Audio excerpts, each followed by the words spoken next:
여러분 안녕하십니까. 일본 역사 바로 알기. 오늘은 아베 신조 현 일본 수상과 그 집안 얘기를 역시 홍화상 작가로부터 들어보겠습니다. 안녕하십니까. 안녕하세요.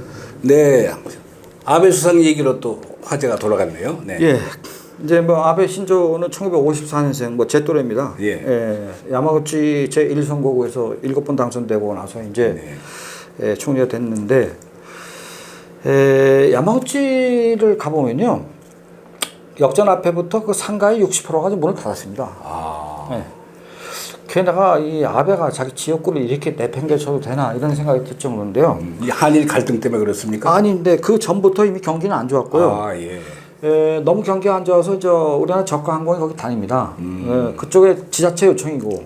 그런데 그 저가 항공이 지금 거의 그 폐쇄 직전에 와 있고 아마 안 될 겁니다. 그러니까 안 좋은데 지금 더 안 좋아진 상황으로 지금 가고 있는 거죠. 예. 자, 이 아베의 그 증조부는 누구냐면 예. 그 시골에 그 양조장을 했습니다. 아, 예. 그 돈을 좀 벌었는데 꽤 벌었어요. 예. 근데 원래 그 출신은 평민입니다. 아베 그 4대조는. 그리고 그 윗대는 거의 알 수가 없습니다. 이거는 한마디 족보가 없다는 얘기인데, 이 사람이 그 양조장을 하면서 그 촌장을 하면서 이제 돈을 좀 벌어가지고, 그 자기 아들, 그러니까 아베 조부 이름이 아베 칸이라는 사람인데, 이 사람이 동경대 법대를 나왔습니다. 여기서부터 이제 이 집안이 좀 피기 시작하는 거죠. 돈이 있으니까. 그 일본은 과학 공부 시켜도 세게 시키잖아요. 고베에서 그 자가용 비행기를 동경 가가지고 공부하고 저녁 때 자가용 비행기로 공부 끝나고 내려오고 그런 나라입니다. 우리나라의 그 뭐 이 학원 열풍 이런 건 저리 가랍니다. 그러니까 제가 이 야마구치에서 이 동경대 법대를 넣었다는 거는 이 보통 노력을 한 게 아닐 거다. 그래서 그 이제 그 조부 아베 칸의 아들이 이제 아베 신타로 외무장관인데. 이 아베 집안 자체는 그 평민이지만 평민이기 때문에 신분 상승의 어떤 욕구가 있었습니다. 그래서 결국 이제 기시노부스케의 딸을 이제 며느리로 받아가지고 소위 지금 아베 신조의 이제 어머니가 되는 거죠. 그래서 평민에서 일단 사무라이 양반 집안으로 올라간 거죠. 이게 별게 아닌 것 같은데 별게 아닌 게 아닙니다. 이게 굉장히 중요합니다. 일본은 지금도 안 그런 척 하면서도 굉장히 그 족보를 따집니다. 그 이상한 나라죠. 그런데 이제 기시노부스케도 사실은 이 사람도 원래 평민이었는데 사또네 집안으로 이 사람이 양자를 가서 그 거기서 공부를 해갖고 이 동경대 법대에 간 사람입니까? 그러니까 이 사람 자체도 사실 신분 상승의 욕구 때문에 그렇게 된 거거든요. 그리고 나중에 총리를 했고. 그런데 문제는 아베가 이 외조부인 기시노부스케를 가장 존경하는 인물로 지금 계속 얘기한단 말이에요. 그런데 이 기시는 뭐 만주에서 공무원 생활을 오래 했잖아요. 만주국에서. 그리고 이 기시의 그 직수상관이 도조 히데키였습니다. 그리고 나중에 이제 도조 히데키하고 다 정권을 잡잖아요. 기시노부스케하고. 이렇게 해서 이제 신분 상승을 평민에서 계속 올라갔죠. 올라갔는데 이 아베는 초등학교를 성계, 세이케이라는 초등학교, 중학교, 고등학교, 대학교를 갔단 말이에요. 그런데 이 학교는 미쓰비시 재벌이 만든 겁니다.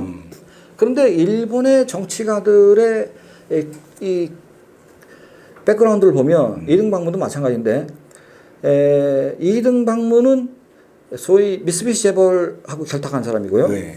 지금 이 아베는 역시 또 미쓰비시 재벌하고 또 결탁을 해서 그 학교를 다녔죠. 그러니까 옛날에 그 마쓰시다 정경숙도 있었고 그 다음에 교세라의 이나모리 회장이 만든 또 정경숙도 있죠. 그러니까 마쓰시다 정경숙은 원래 정치가를 만들려고 한 거 아닙니까? 그런데 이미 그 이전에 세이케이 대학교가 1947년에 학교를 열었으니까 그때부터 여기에 다녔다는 것은 재벌의 백그라운드가 있어야 일본의 정치가 가능하니까 그런 걸 계산해서 다닌 거고 실제로 아베 총리의 형 같은 경우는 미쓰비시 패키징의 사장이었습니다. 그 52년생입니다. 그 사장을 했어요. 그러니까 아주 미쓰비시 재벌하고 가까운 거죠. 자, 이렇게 해서 문제는 아베가 제일 존경하는 사람이 기시노부스케를 지나서 이등방문 2등 방문을 조금 더 올라가면 요시다 쇼인입니다. 예, 정한론을 주장한 사람이죠. 그러니까 현재 지금 아베가 하고 있는 여러 가지 그 정치 행태는 결국은 2등 방문을 담기 위한 그런 행보가 아니겠냐라고 저는 보고 있습니다. 그럼 정한론자라고 단정까지 하실 수 있는 거예요? 아마 다음번에 또 이제 총리가 되면 예. 좀 더 본격적으로 그 모습을 보이지 않을까 그렇게 생각을 하는데 예. 그 이유는 이제 아베 밑에서 외무부 장관을 하고 있는 아소다로의 경우 예. 자, 이 아소다로는 예. 그 요시다 시게루의 딸이 또 부인입니다. 아, 예. 네, 이게 되게 특이하죠. 예. 그럼 요시다 시게루는 일본의 역대 총리 중에서 가장 존경받는 사람 아닙니까? 예. 전후 부흥의 주역이죠. 예. 그러면 요시다 시게루가 1948년경에 그 총리를 하면서 제1차 일본의 경제 테이크오프가 일어나잖아요. 예. 경제 도약이 소위 이자나기 경기인가요? 그래서 일본이 1949년에 테레비 냉장고 세탁기가 나오기 시작하거든요. 예. 그래서 이 테레비 냉장고 세탁기를 발매를 했는데 문제는 일본이 그때 돈이 없죠. 예. 막 패망해가지고 전국토가 초토화되어 있으니까 그럴 때 돈이 없는데 우리 한반도에 전쟁이 터지는 바람에 요시다 시게루가 그날 새벽에 전쟁 났다는 얘기를 아침에 보고를 받고 하느님이 우리에게 천재 일우의 기회를 주셨다라고 얘기를 했잖아요. 예. 결국은 한반도에 일본 정부가 마대자루 진지 구축하는 마대자루를 처음에 팔기 시작했지만 이어서 채소를 전체를 다 공급했고 미군한테 예. 그리고 이어서 병장기 공급을 또 일본이 또 역할을 담당해서 벌었죠. 그렇게 해서 번 돈이 지금 뭐 공식 통계로 2260억 달러라고 지금 뭐 나왔는데 그 당시 돈이 2260억 달러니까 지금 그보다 훨씬 많을 겁니다. 문제는 어쨌든 아소다로는 자기의 장인이 요시다 시게루기 때문에 자 아소다로는 1940년생이고 지금 아베 신조는 54년생이니까 14살이나 뒤인 더군다나 총리까지 지낸 사람을 자기 밑에 부하로 외무장관으로 데리고 있는 겁니다. 그러면 이게 정치적 동지이기 때문에 이게 가능한 일이겠죠. 그러면 아소다로의 집안을 보면 이 사람은 현재 아소그룹의 장남이고 지분이 제일 많은데 아소그룹의 올해 매출은 작년 매출은 1조 5천억 원입니다.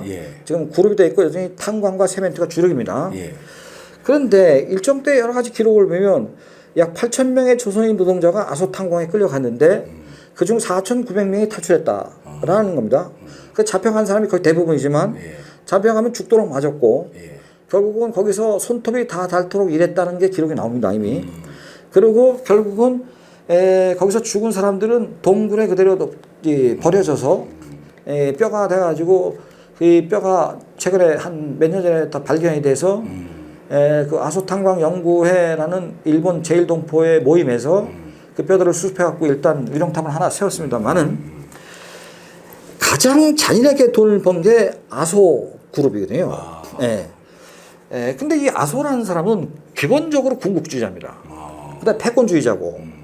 그러니까 자기의 그 할아버지는 그 요시다 시게루 수상이 일본선 존경받는 양반이긴 하지만은 그 자손들이 이 아소 쪽에 아소다로의 조상들이 한 행위를 보면 이거는 좀 문제가 있다. 우리 쪽에서 봤을 때는 결국 두 사람이 의기투합됐다는 것은 결국 군국주의 시대의 경험을 살려서 아시아 패권주의를 가고 하겠다는 것이 아니냐라고 지금 저는 판단하고 있습니다. 근데 그 아베 수상의 그 장기 집권은 왜 가능해지고 있는 겁니까? 백그라운드가 일단 좋습니다.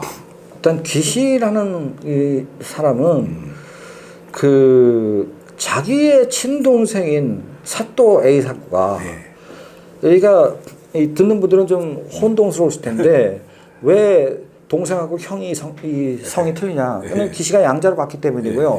양자로 가서 아베 삼형제가 있었는데 큰 형도 동경대 법대, 기시도 동경대 법대, 사또, 기시, 사또인데 다 동경대 나왔는데 이 사또네 집은요 일본의 아주 명문가입니다.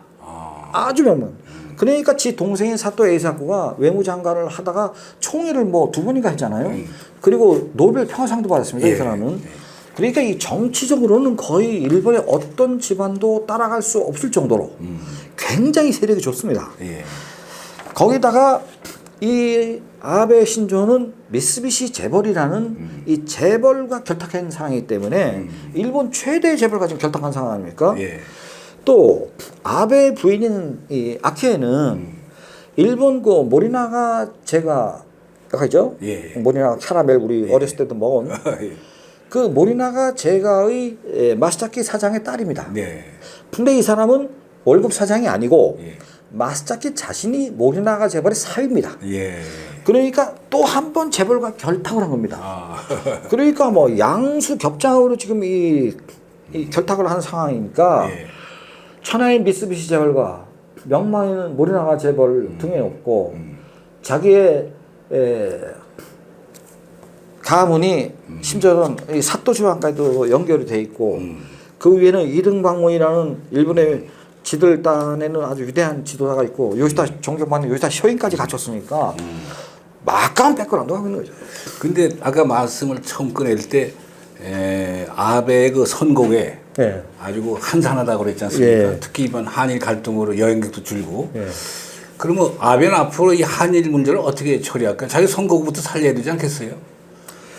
그러니까 이제 그 야마구치가 있고 신야마구치가 있는데요. 예. 앞에 신자가 붙은 거는 모두 신간생이다는 겁니다. 아. 예. 그러니까 이제 구 야마구치와 신 야마구치 쪽으로 구 야마구치의 상권이 신 야마구치 쪽으로 이동한 건 사실입니다. 저도 신 야마구치를 가보니까 그 앞에는 좀 번화하던데 그래도 일본의 강력한 총리를 배출한 지방치고는 아주 한미합니다. 예. 그러니까 아베는 사실은 이 지역구보다는 이 대권을 연장해서 결국은 아시아를 지배하는 패권 국가로 가려고 하는 거기 때문에 아마 자신 있을 겁니다. 자기 선거에 이길 자신은. 아. 그럼 앞으로 아베의 행보를 어떻게 보세요?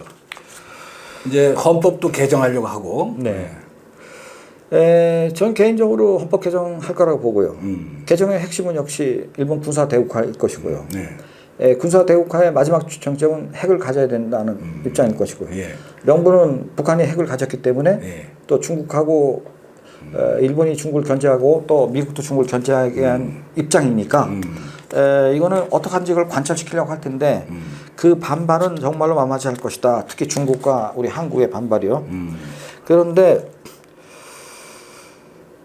요즘 중국과 좀 밀착돼 가는 것 같이 보이지 않습니까? 일본이.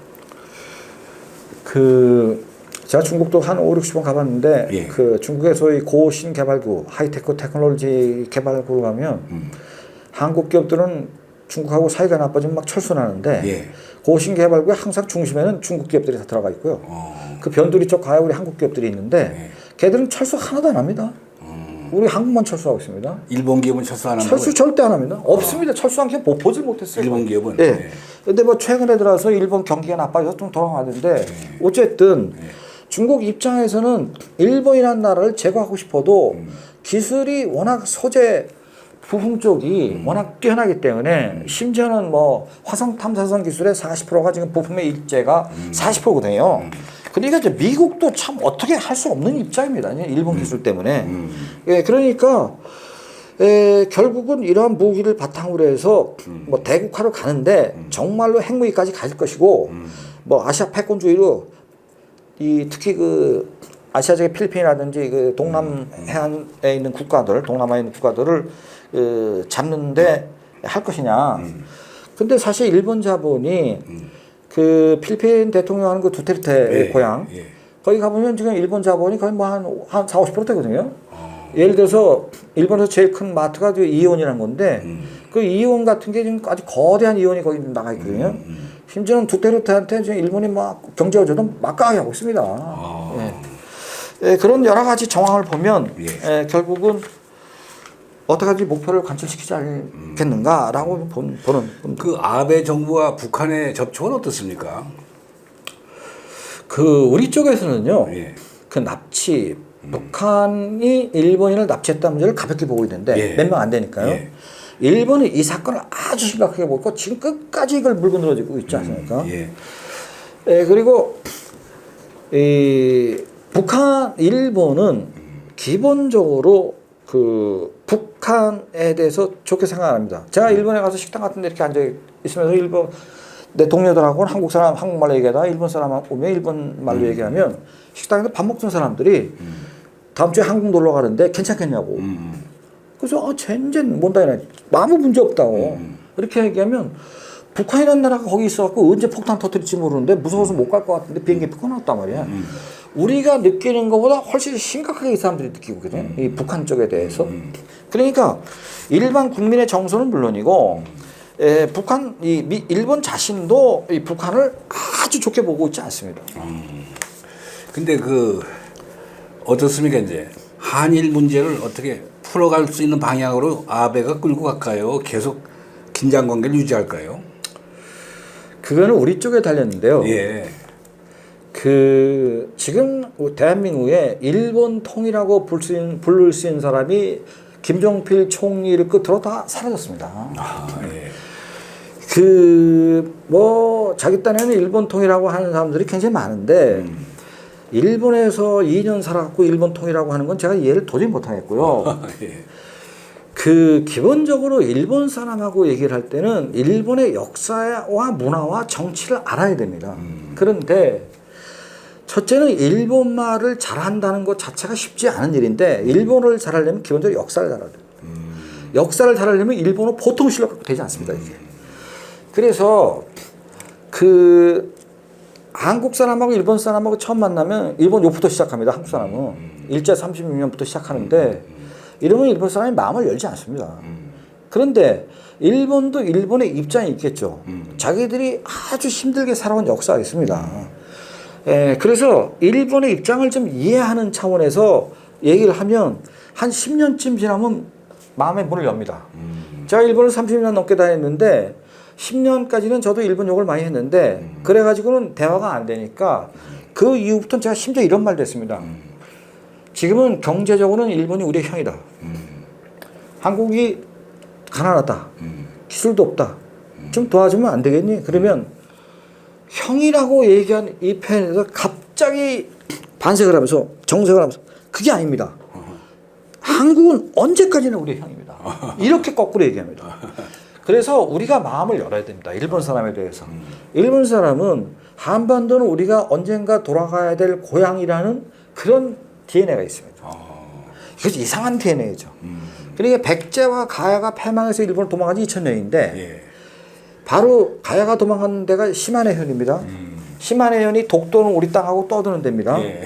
그 시마네현에 가서 제가 그 동네 향토사학자나 거기 공무원들하고 얘기를 할 때 그 남해나 땅에 와서 고생 많으시고 예.